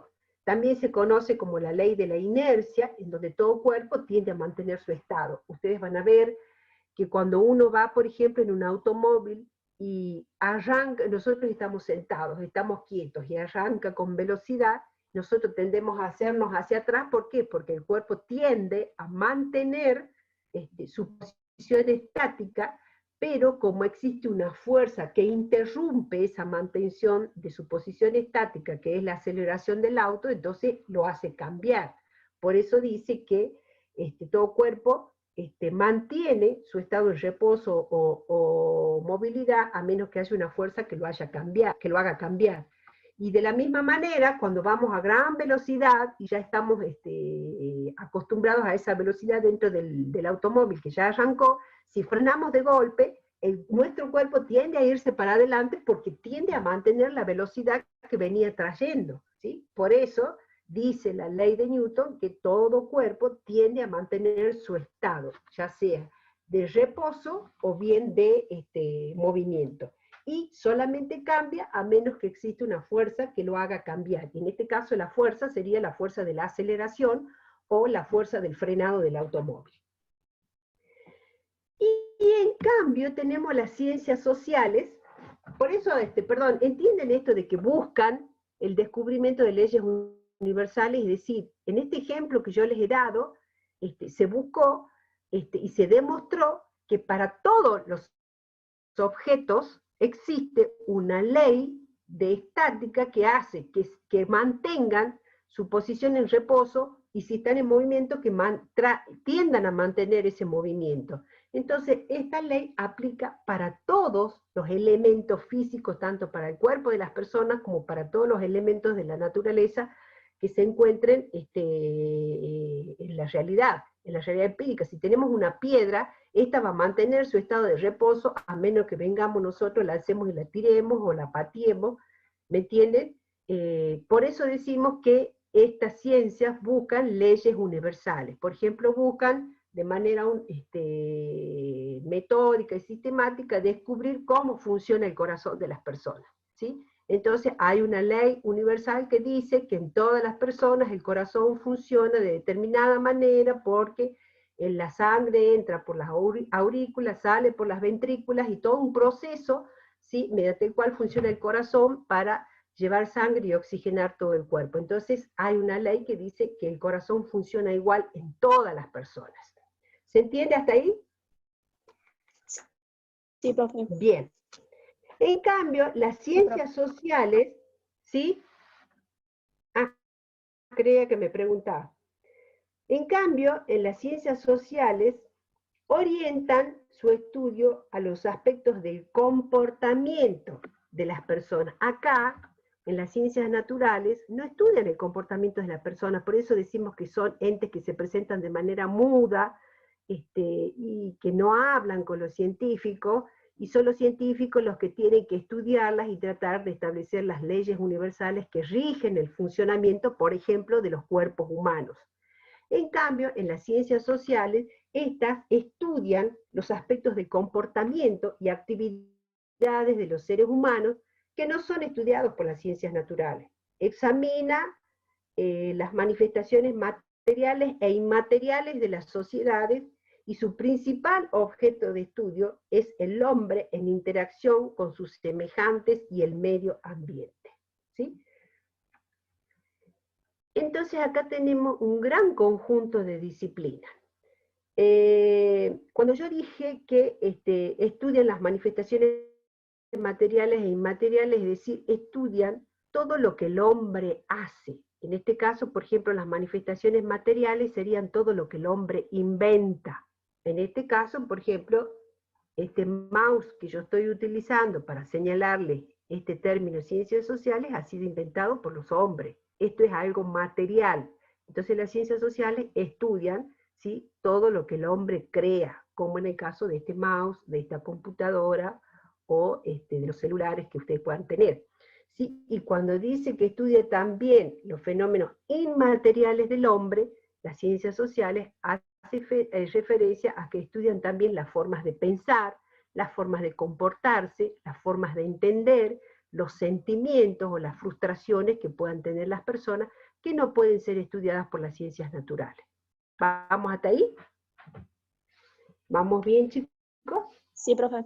Bueno, Sí, profe. entonces ahora vamos a ver que cuando se habla de ciencias sociales, se refiere a una diversidad de disciplinas que son muchas más que las ciencias naturales, ¿sí? Son una diversidad de disciplinas de tradición muy diferente, es decir, que tienen características muy diferentes, cuyo parentesco reside en que aluden principalmente a que, perdón, les había preparado este cuadrito en donde hace la diferencia de las ciencias naturales y las ciencias sociales. Entonces tenemos que las ciencias naturales, el objeto de estudio es empírico, estudian la materialidad física, ¿sí?, estudian la naturaleza, tratan de buscar leyes universales, y el método que aplican es el método científico, que lo van a ver cuando vayan a cuarto año de la carrera. Ejemplo de estas disciplinas de las ciencias naturales son la biología, la química y la física. En cambio, las ciencias sociales, el objeto de estudio es empírico, estudian la materialidad simbólica y el comportamiento de las personas, y el método que utilizan es adaptado al objeto de estudio. Y en la próxima clase vamos a ver cuál es la problemática del método de estudio de las ciencias sociales. Y aquí tenemos un gran conjunto de disciplinas dentro de las ciencias sociales que están interrelacionadas, ¿sí? Y vamos a definir entonces a las ciencias sociales como el conjunto de disciplinas interrelacionadas que se orientan al estudio de los aspectos del comportamiento y actividades de los seres humanos. ¿Vamos hasta ahí? Bueno, pero las ciencias sociales, ¿qué estudian? Estudian el comportamiento del hombre. ¿Pero qué del hombre? El comportamiento del hombre a través de la historia, la organización social de los hombres, la producción y la riqueza que realizan los hombres, el número y distribución de los hombres, las ideas y las creaciones de los hombres, y la ocupación y organización del espacio que realiza el hombre. Es decir, las ciencias sociales estudian al hombre en su interacción con el medio, a través de la historia, de la organización social, de la producción y riqueza, del número y distribución de los mismos, de las ideas y creaciones, de sus ideas y creaciones, y de su ocupación y organización en el espacio. Esto estudia las ciencias sociales. Y tenemos entonces un gran conjunto de ciencias, de disciplinas que forman parte de las ciencias sociales, que algunos la conocen como ciencias, pero en realidad todas estas sí forman parte de la ciencia, pero se denominan disciplinas. Así que las disciplinas de las ciencias sociales son la geografía, la historia, la economía, la demografía, la ciencia política, el derecho, la psicología, la lingüística, la sociología, la antropología, entre otras, ¿sí? Porque tenemos muchas más. Pero estas serían las principales. ¿Qué horas serán? A ver, voy a ver la hora, ¿estamos bien? Y 25, sí, estamos bien. Entonces, vamos a ver que la geografía como disciplina del campo de las ciencias sociales es la ciencia que estudia y describe la superficie de la Tierra en su aspecto físico y la relación de los hombres con ese medio físico. Su aporte a las ciencias de la salud o a las ciencias de la nutrición y la alimentación se relaciona, por ejemplo, con la producción y distribución de los alimentos en la superficie terrestre. Producción primaria, producción secundaria, se relaciona con el estudio del clima, de la temperatura, de las precipitaciones, y que todo tiene relación, por ejemplo, con la producción de alimentos. Entonces la geografía hace un aporte importante a las ciencias de la alimentación y la nutrición a través del estudio de la producción y distribución de los alimentos en la superficie terrestre. En cuanto a la historia, ¿sí?, estudia los acontecimientos trascendentales que pertenecen a tiempo y espacio pasado y que constituyen el desarrollo de la humanidad desde su origen hasta el presente, es decir, hasta la actualidad. El aporte que hace a la ciencia de la salud es, por ejemplo, uno de los aportes, el estudio de las transiciones alimentarias, con el cambio en los patrones de la alimentación y los estilos y condiciones de vida que determinan los estados nutricionales de las poblaciones. Es decir, estudia cómo ha ido evolucionando la alimentación del hombre a través del tiempo, desde su origen hasta la actualidad, cómo han ido cambiando esos patrones de alimentación y los estilos y condiciones de vida que hacen que ese hombre tenga determinado tipo de estado nutricional. Es decir, el estado de nutrición de la persona no solamente depende de la alimentación, sino también de las creencias, de las costumbres, de los tabúes o de la cultura en general en la que le tocó nacer. Por otro lado, tenemos la economía como disciplina del campo de las ciencias sociales, y la economía estudia las relaciones de producción, de intercambio, de distribución y consumo de bienes y servicios, ¿sí?, analizando el comportamiento humano y social en torno a estas fases del proceso. Por ejemplo, de la producción, el intercambio, la distribución y consumo de alimentos. Este es el aporte que hace la economía al campo de la nutrición, ¿sí? Aporta información acerca de la producción de los alimentos, cómo se intercambian esos productos alimenticios que se elaboraron, cómo se distribuyen, y la manera en que se consumen esos bienes o servicios, en el caso de servicios de salud, servicios de educación, por ejemplo. En el campo de la demografía, ¿sí?, acá la tenemos a la demografía, es la cuarta que tenemos mencionada acá. Esta estudia las poblaciones según su estado y distribución en un momento determinado, o según su evolución histórica. En general, es el estudio de la estructura y dinámica de las poblaciones. Cuando hablamos de estructura, hace referencia a lo que vieron, por ejemplo, en el seminario 1, cuando hablábamos de las pirámides de la población, donde ésta se dividía en dos partes, donde estaban las mujeres y por otro lado los varones, y además esto se iba subdividiendo en escalones que correspondían a distintos grupos etarios, es decir, a grupos de edad, desde los más pequeños hasta los más ancianos, ¿sí? Esa es la estructura. Y la dinámica hace referencia a cómo van cambiando esa estructura, es decir, cómo va cambiando la cantidad de hombres y mujeres según los distintos grupos etarios o los distintos grupos de edad que se expresan en la pirámide de la población, que es la estructura de la población. Estos aportes que hace la demografía permiten la planificación y programación en salud pública, por ejemplo. Se puede entonces planificar y programar determinado tipo de programas teniendo en cuenta la estructura de la población y cómo va cambiando, es decir, la dinámica de la población.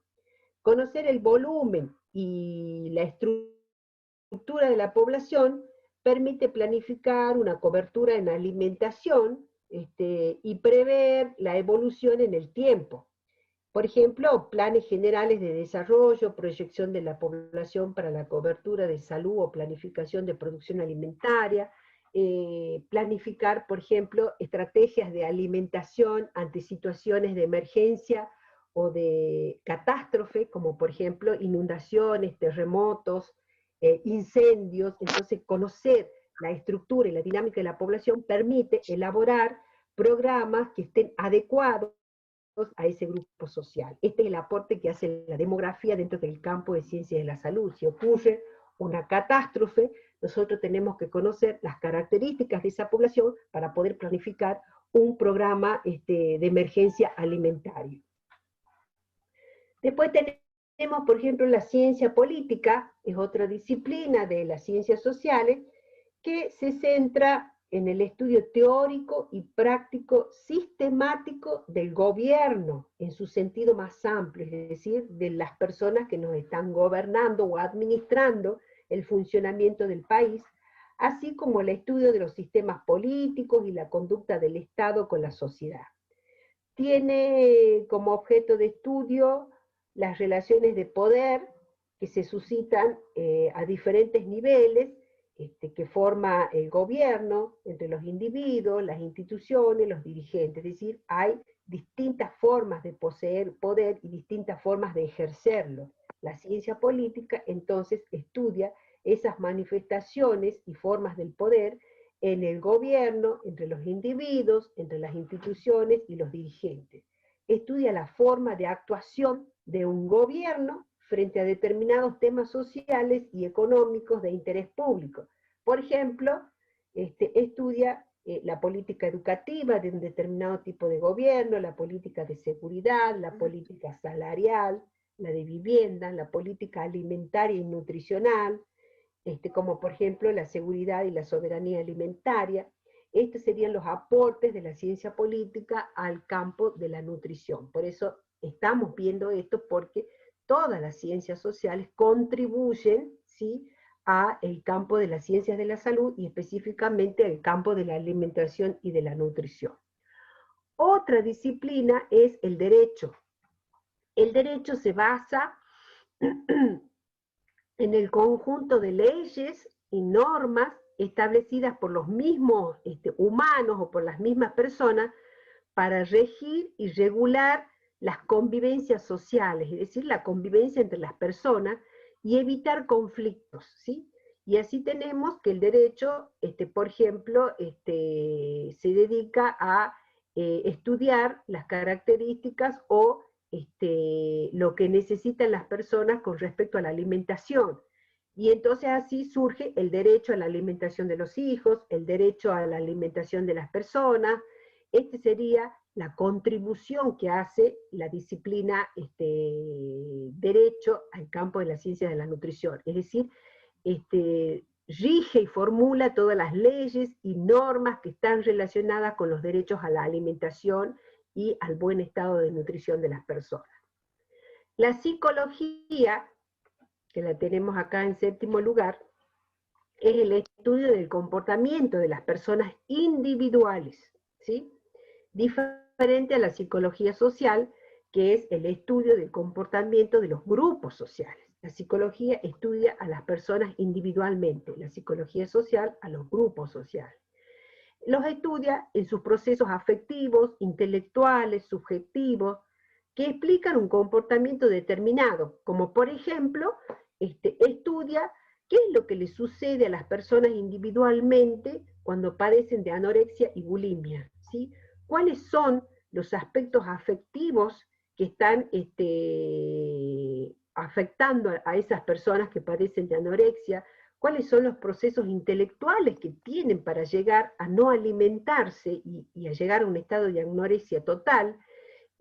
¿Cuáles son la subjetividad de los sentimientos o las creencias que tienen esas personas? Este es el aporte que hace la psicología. Por eso decimos que el profesional nutricionista debe integrarse a un grupo multidisciplinario para poder interpretar los fenómenos de la alimentación y de la nutrición. Por otro lado, tenemos la lingüística. Es otra disciplina del campo de las ciencias sociales que se ocupa de descubrir y entender la naturaleza del lenguaje y las leyes que lo gobiernan. Es decir, cuáles son las leyes que hacen que las personas se manifiesten con el lenguaje de determinada manera.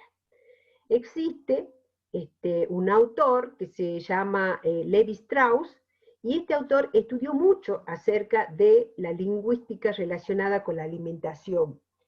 Y él hace un aporte al campo de la nutrición afirmando que las normas de la cocina, es decir, todas las normas que uno tiene en cuenta cuando va a preparar una comida, que estas, las normas, son casi como una lengua, son un lenguaje, y que si nosotros podemos descifrarlas, seremos capaces de explicar mucho acerca de la organización de la mente humana y la sociedad. Cada grupo social prepara de determinada manera sus comidas. Y cuando aplica esas formas de preparar, esas técnicas de preparar la alimentación, esas técnicas de mantener o de conservar la alimentación, los hace de acuerdo a una forma de pensar y a una forma de organizarse que está extendida hacia todo el grupo social al que él pertenece. Es decir, todos los integrantes de un determinado grupo social o de una determinada cultura van a preparar su alimentación de una manera similar. Entonces, la teoría de este autor, de Levi Strauss, examina a la cocina como un conjunto de signos y símbolos codificados culturalmente, o lo que es lo mismo, un lenguaje susceptible de ser interpretado socialmente, es decir, la forma de preparación y de conservación y distribución de la alimentación en determinado grupo social expresa distintos tipos de pensar y de actuar de las personas. Y por eso dice que si nosotros podemos descubrir, ¿sí?, esos signos y síntomas, signos y símbolos, si los podemos descifrar, es decir, entender lo que significan, seremos capaces de entender entonces por qué ese grupo social se comporta de la manera que lo hace. Porque todo tiene un significado. Y la lingüística hace este aporte al campo de la nutrición. Y después, por último, tenemos la sociología y la antropología, que son las dos disciplinas del campo de las ciencias sociales por excelencia, que son las reinas del programa de esta asignatura, y las vamos a estudiar detalladamente en las clases posteriores, pero en principio podemos decir que la sociología se ocupa del estudio sistemático de la sociedad, la acción social y los grupos que la conforman, ¿sí? Cuando hablamos de grupo, vamos a entender, porque dice, se ocupa del estudio sistemático de la sociedad. La sociedad está constituida por grupos de personas, los grupos de personas se relacionan por un objetivo común, y cuando decimos sociedad, hace referencia a un conjunto de personas que se relacionan de acuerdo a normas de organización, a normas jurídicas y constitucionales, que se transmiten de generación en generación,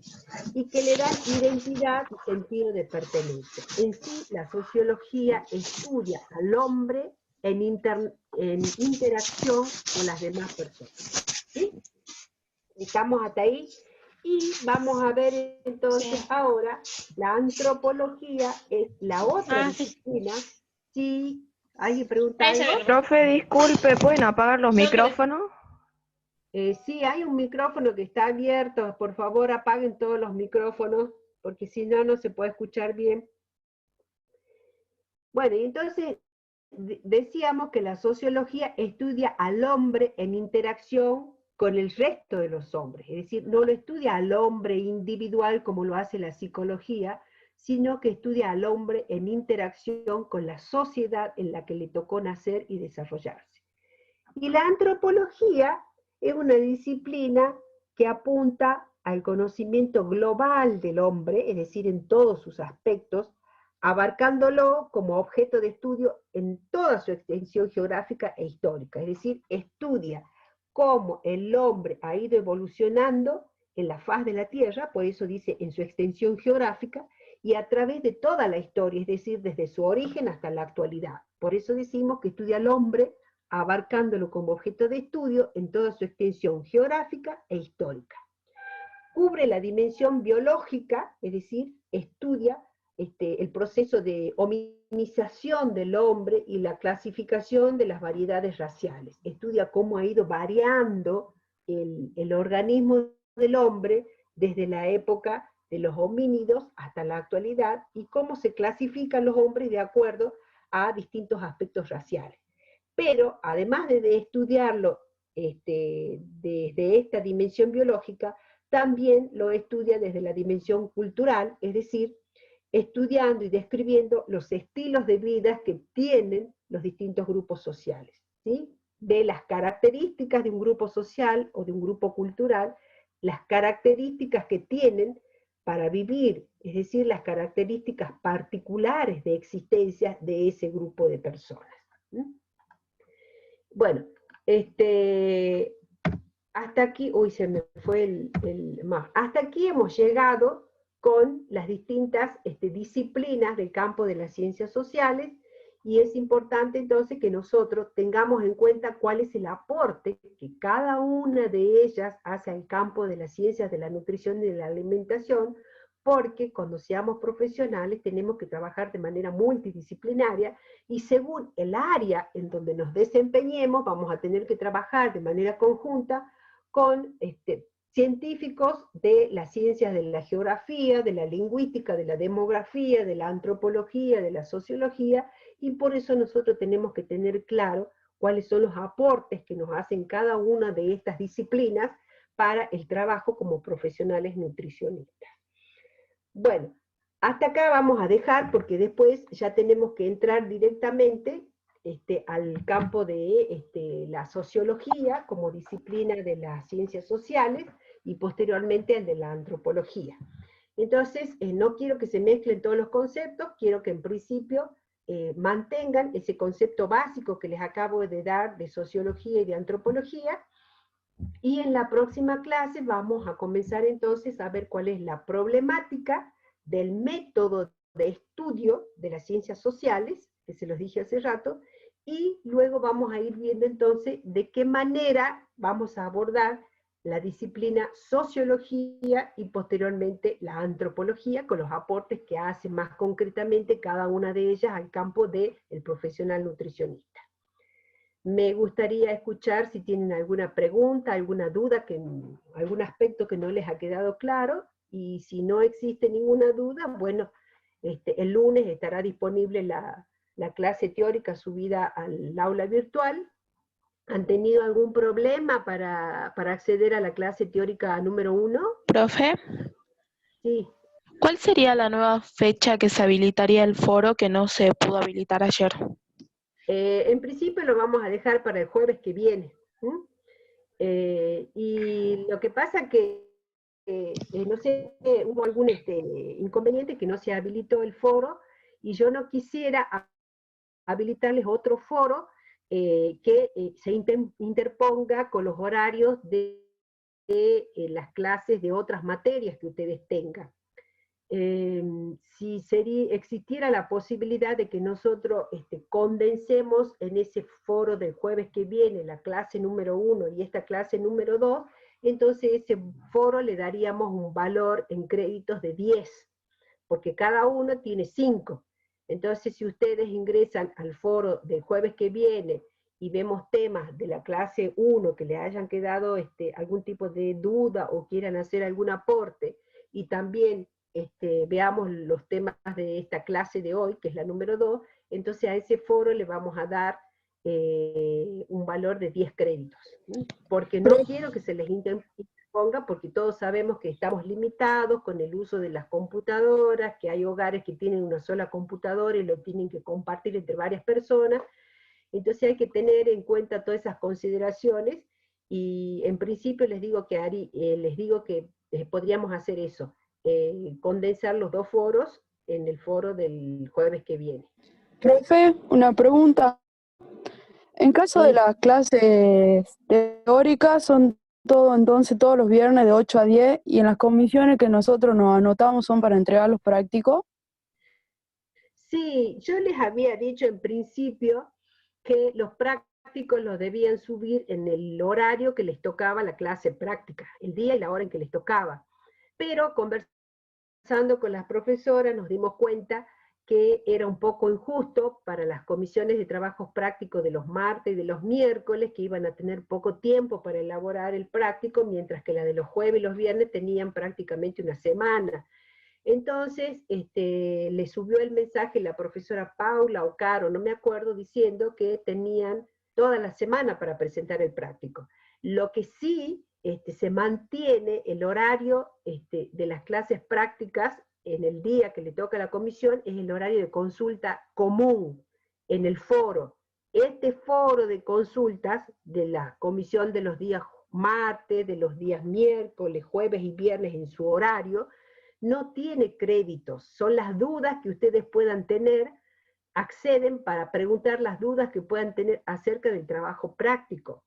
Y los foros que sí tienen créditos son los que se habilitan los días jueves. Así que ustedes pueden subir el trabajo práctico desde el lunes hasta el viernes. El trabajo práctico número 1, por ejemplo, lo tienen hasta el día de hoy, ya tiene que estar subido porque tuvieron desde el lunes hasta hoy para desarrollar el práctico. Y el práctico Profe, que corresponde, sí.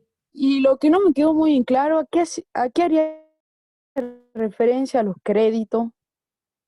¿Qué vendrían a ser, digamos? Los créditos es un sistema que se implementó porque como no podemos hacer en un principio parciales virtuales, esto sucedió desde un principio cuando se presentó la problemática de la pandemia, el Consejo Directivo emitió una resolución donde decía que debíamos presentar un sistema de créditos, es decir, un sistema de créditos consiste en que nosotros presentamos una propuesta de evaluación de los conocimientos que ustedes han adquirido a través del desarrollo de esta materia.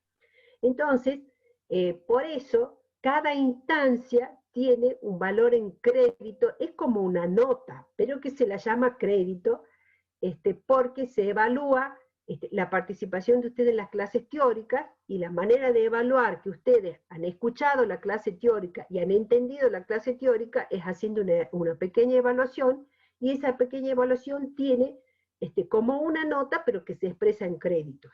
Y así las distintas instancias de foro, de presentación de trabajo final, de presentación de trabajo práctico, entonces ustedes van sumando y el total de créditos que se puede obtener es de 100 créditos.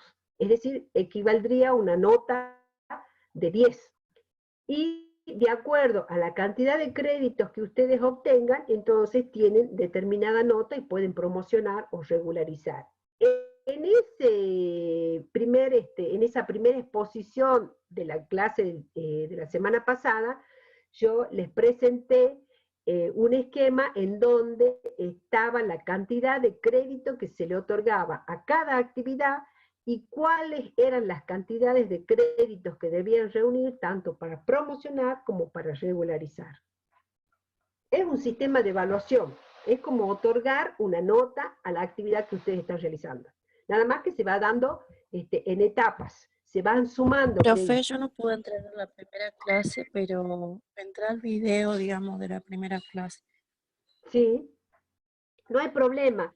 Estar presencialmente en el momento, digo presencial de una forma figurativa porque es virtual esto, pero estar presentes en la virtualidad en el momento en que se da la clase teórica no es obligatorio, ¿sí? Porque después se sube la clase al aula virtual y ahí tienen la autoevaluación y tienen que escuchar la clase para hacer la autoevaluación y mandar la autoevaluación. El tema de la desventaja de aquellos que no puedan escuchar la clase teórica en vivo es que no pueden... creía que alguien me hablaba, hubo un eco ahí.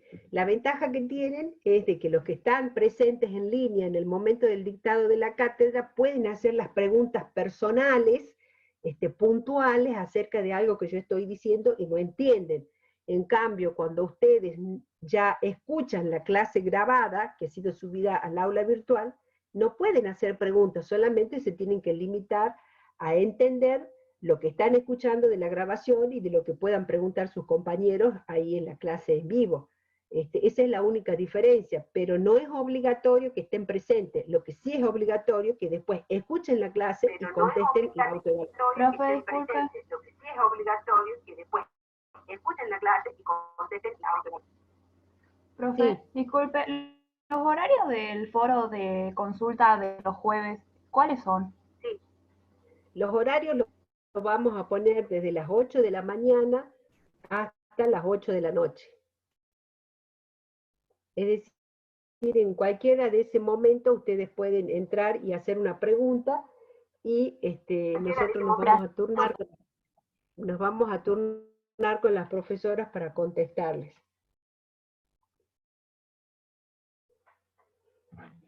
¿No hay más preguntas? Profe, los chicos preguntan, ¿cómo está? Buen día. Buen día, Los chicos Caro. preguntan si es que no van a tener parciales. No, no van a tener parciales. Seguramente que los que preguntan son los que no estuvieron en la clase presencial virtual la semana pasada, porque ahí se explicó bien, les aconsejo que vuelvan a escuchar la clase, se explicó bien cuál es el sistema de evaluación. Cuando estábamos en la presencialidad y algunas materias, que no es este caso de la nuestra, hacen parciales también para evaluar a los alumnos. En el caso de nosotros, el sistema de evaluación es este sistema de créditos que les expliqué en la primera clase. El sistema de evaluación de otras materias puede ser el de asignación de crédito o el de realizar parciales o coloquios, ¿sí? En este caso no, la forma de evaluar es la que se les ha explicado en la primera clase y que corresponde a ese sistema de créditos para cada actividad. Así que no van a tener parciales. ¿Sí? Profe, disculpe, el día de los foros de los días jueves, digamos, ¿puede participar todo el grupo o es una por grupo? No, es solamente el representante o coordinador del grupo que ustedes designen, el que tiene que entrar trayendo todas las dudas que pueda tener el grupo, ¿sí? Bien, muchas gracias. Se supone que se tienen que reunir como grupo, ya sea presencial o virtualmente, con los medios que tengan, y ahí ustedes, al tratar de realizar el trabajo práctico o alguna duda que les quedó de la teoría, lo conversan, y si no lo entienden entre todos, entonces el representante que ustedes hayan elegido le pregunta en el foro a las profesoras. O si quiere hacer algún aporte para que el resto del grupo entienda de una pregunta que ha hecho, también lo puede hacer, es decir, puede preguntar o puede responder. Pero tiene que ser el representante del grupo, y este representante puede ser fijo o puede ir alternando con los distintos integrantes del grupo. Profe, ¿de esa forma ya participamos todos los del grupo? Claro, ¿sí?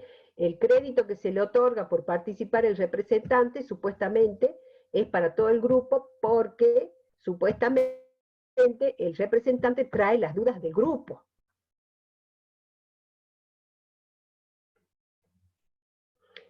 Y sería bueno también para más agilidad y claridad nuestra, que cuando entre al foro el representante del grupo diga de qué grupo es.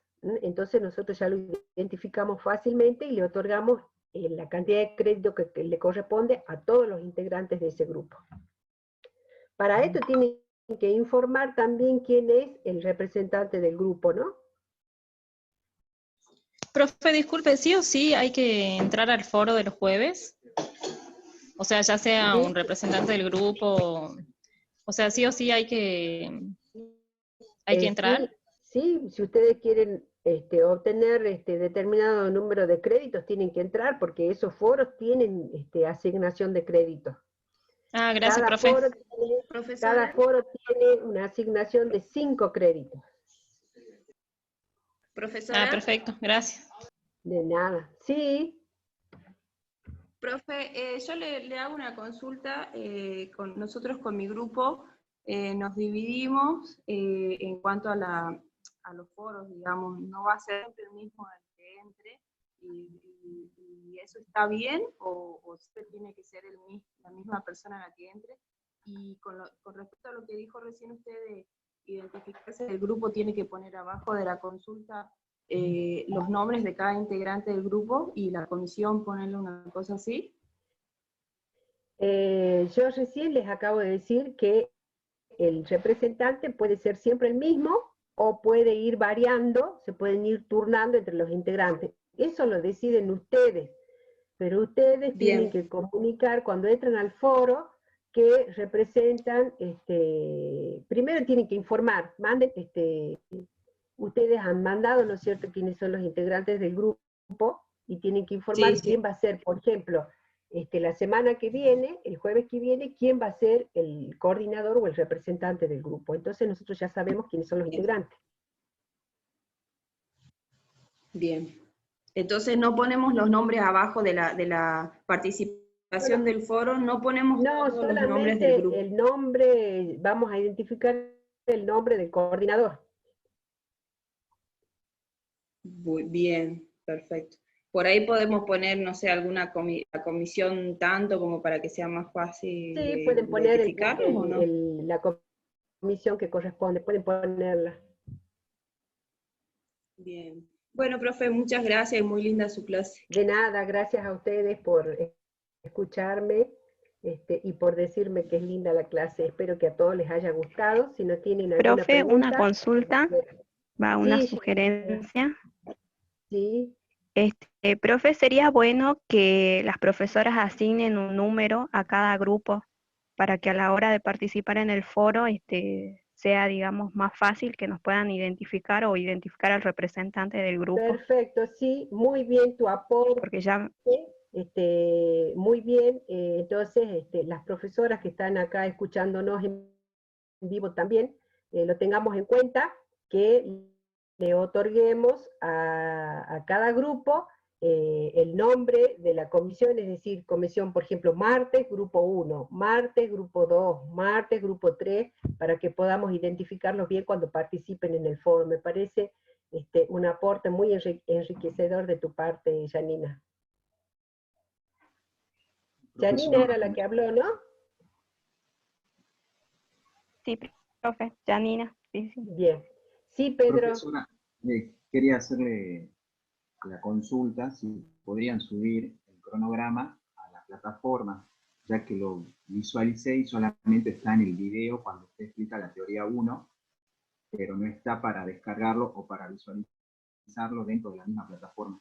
¿El programa o el cronograma? El cronograma, perdón. Ah, bien, bueno, lo vamos a subir. Muchas gracias. De nada.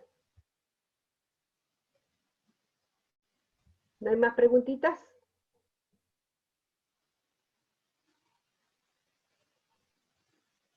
Bueno, chicos, si no hay más preguntas, los libero. Ya son las 9:59, llegamos justo y nos estaremos viendo entonces en el transcurso de la semana que viene. Supuestamente hoy ya presentaron todos los trabajos prácticos, así que la semana que viene se estarán subiendo los resultados de los trabajos con las devoluciones correspondientes, y bueno, también estará subido el práctico número 2, tendrá toda la semana para resolverlo, y el jueves tenemos foro, y el viernes la clase teórica número 3. Nos vemos entonces la próxima semana, chicos. Que descansen, que tengan un buen fin de semana. Chao, profe, gracias. Gracias, profe, igualmente. Chao, profe, gracias. Chicos. Chao, profe. Chao, profe. Chao. Chao, profe, igualmente.